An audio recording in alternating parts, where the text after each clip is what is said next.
Welcome back to what Arty Noobs for General Disturbance. This is a Pz.Kpfw 3 Ausf J. It's the Panzer Mark III J.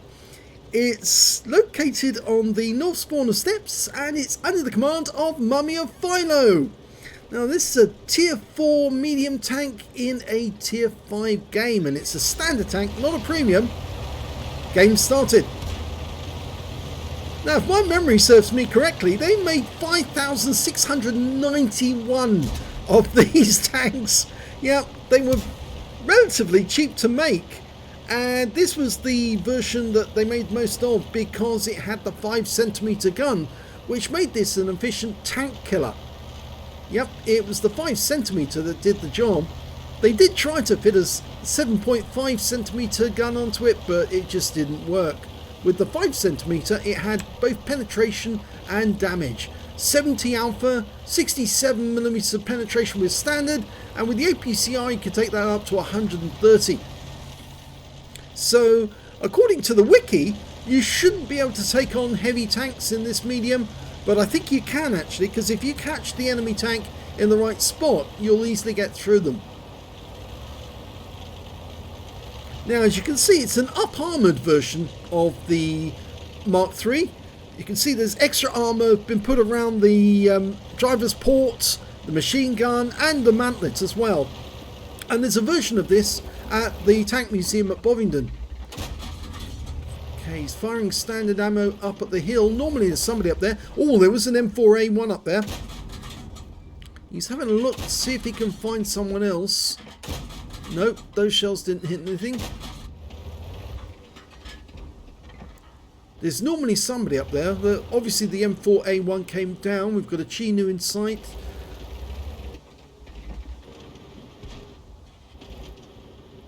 If he sticks his head out and he gets spotted, then there's obviously somebody up there.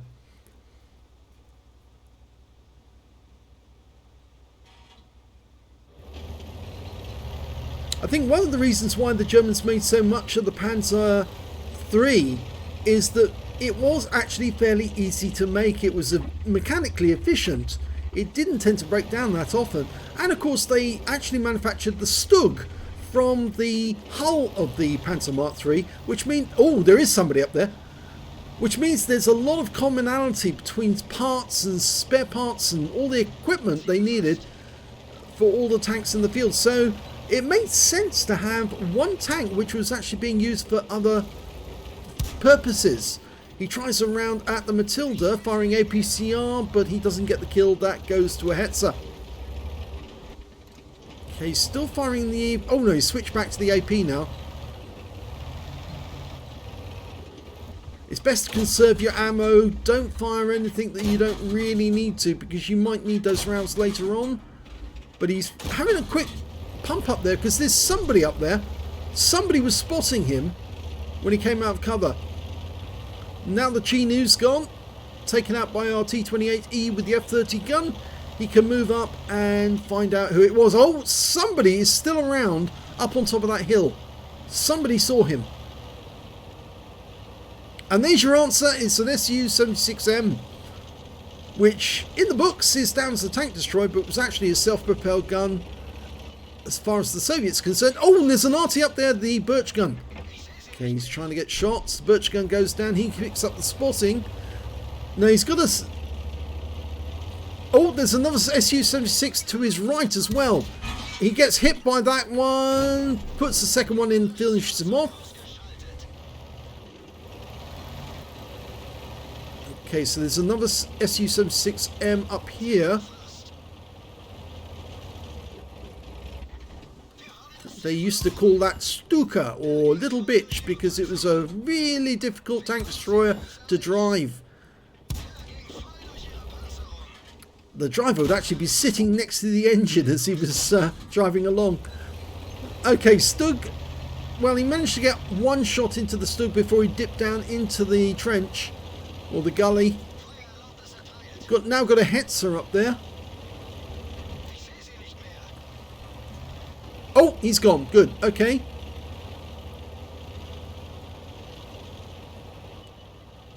Okay, we've got a couple of enemies over on the other side of the battlefield. The KV-1 And a Hetzer. He's going to need the APCR for the KV1. And he's just found the enemy Arty behind him. He's still loaded with APCR. Gets one in. Two. Gets the third. Yes, gets that. One more shot should be enough to finish off the M37. But he's run for cover. Now, can we get those tanks at the other end? Oh, Stug 3Gs appeared again. That's basically the Panzer Mark III without a turret. And an assault gun, of course. And the T-28's firing at us. One more to kill him. Yep, got him. Unfortunately, we lost a fair bit of hit points there. 169. And that Arty's still behind us and firing at us. We need to get rid of the M37. A T-28E with the F-30s turned up at our cap, or turned up at the enemy cap rather, and we're putting holes into that Stug 3G, auto-aiming on. One more to kill, and that's it. So he's now got 4 kills, going for a Stug 3B. No. Yep, that one in. He's firing standard AP now on these, because they've actually got fairly weak side armour at distance. Yep, got him. Joe for the Hetzer. Hetzer appears to have turned end on, so he must... Yes, it's the front. We're firing at the front of him. We're firing APCR. And I'm not sure we actually hit him with that last round. There's a Churchill. There's the M37. Okay, he's firing APCR still. Doesn't need to fire APCR. Standard AP will do. M37's... Yeah, he's up on that height. Can he get a dialed in shot? Yes! That's his top gun. Now, Hetzer. Oh, he's got a patrol duty as well. Bounced that one round off the side armour. The Hetzer's basically a coffin on tracks. Tried around at us. And he kills him. 7 kills. One more. Gets a Radley's. There's 2 enemies remaining. Churchill and a KV1. Now, if they tried to cap up until now, well, they may have ended the game, but instead they've allowed Mummy to get a foothold back in. And the team, I think, are willing him on to win. They can see he's the last one alive, and, well, they need him to perform. And this is where the Panzer Mark III really has an advantage. It's fast. Those other tanks are actually quite slow. This thing is quite quick. He's versatile. Okay, Churchill 1, been seen.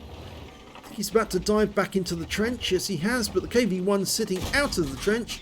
And, well, he's firing the APCR now because he needs the extra penetration. Ideally, you want to hit the sides of those vehicles.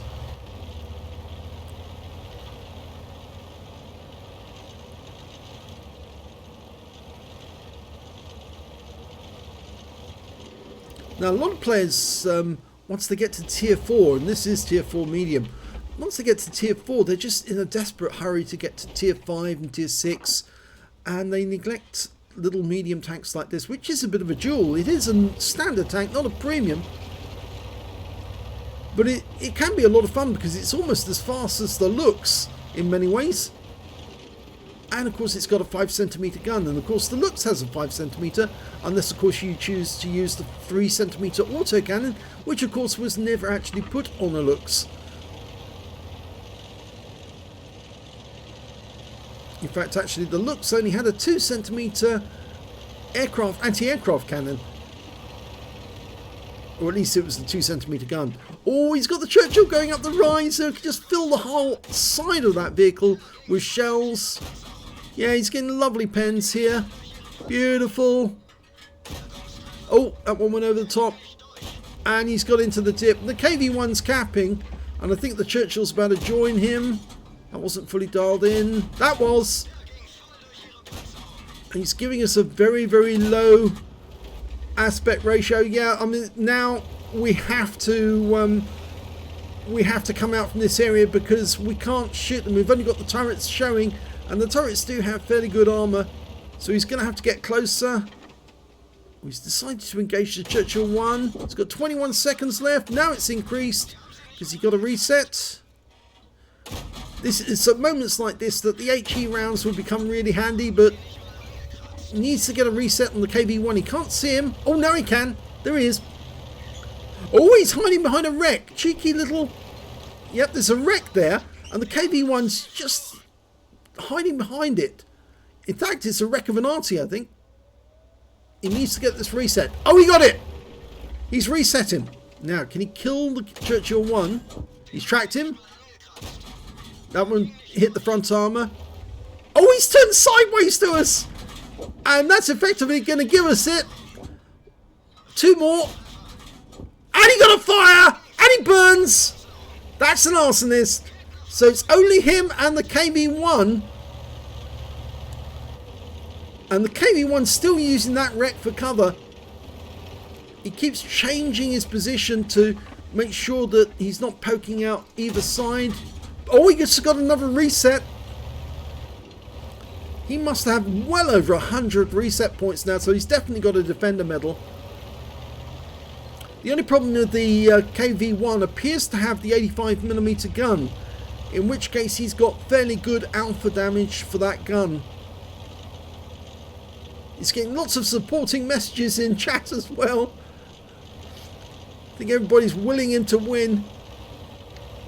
Sit nice. Approach from the bushes.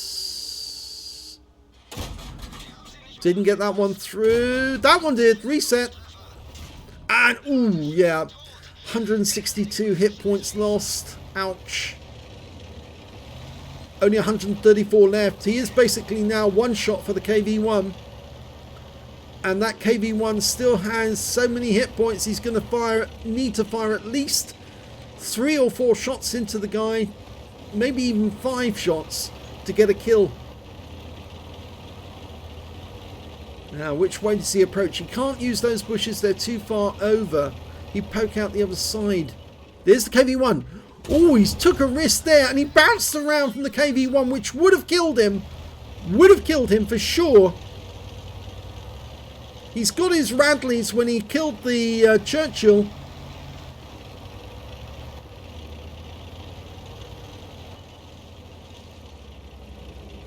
Can he get the KV-1? Oh, dicing here. Yeah, he's playing with the rock, using the rock. The KV-1's so much slower to move. All he needs to do is get quickly round one corner, fire around into his ass. Oh, he's got a fire! Burn, baby, burn! Oh, we got a healthy load of hit points now, but he's still going to take at least 3 rounds to take him out. And he can't allow the KV-1 to get one single shot on him, because he is a one shot for that KV-1. Trying to work out the angles so he can get past that rock. Needed to disengage just for a moment because the KV-1 didn't want to come out either way. And we're getting close to 2 minutes. No point in capping. It's got to be by kill.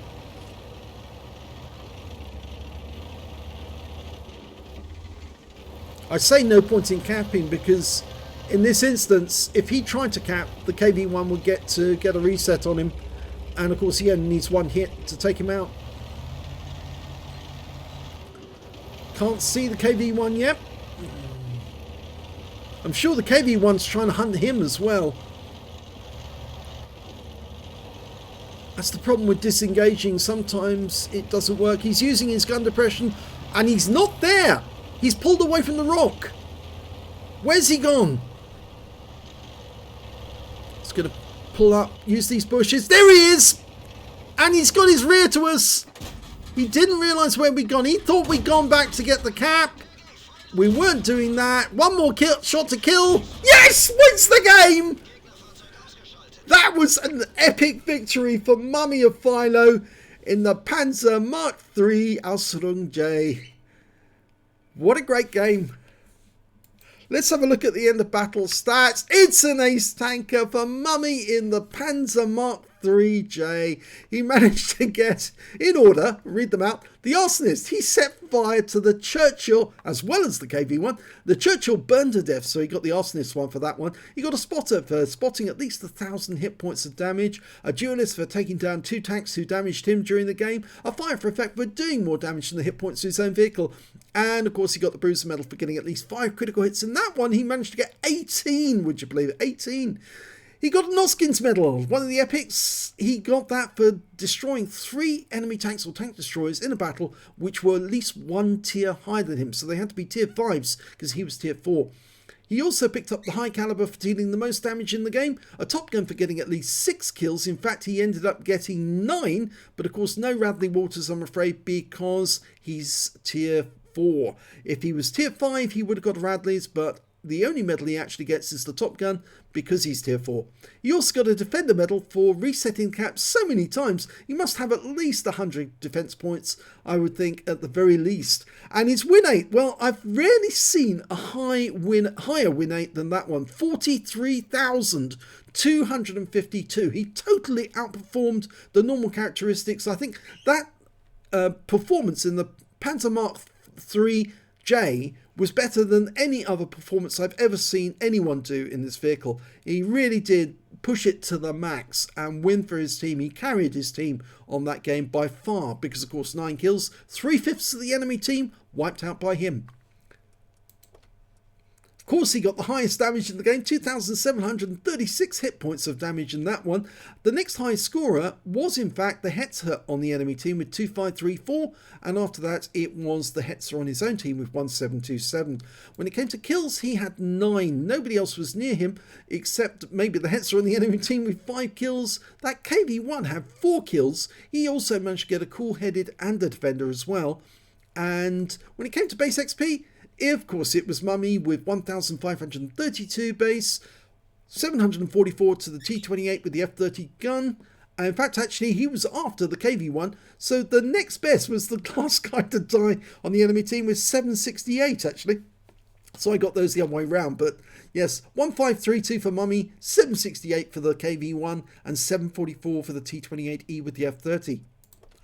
He fired 84 rounds in that game, 54 direct hits, 38 penetrations, damage of 2,736 hit points, of which 1,328 were at more than 300 meters. Received 6 hits, 4 of which penetrated, 2 non-penetrations, and 85 hit points of damage blocked by armor.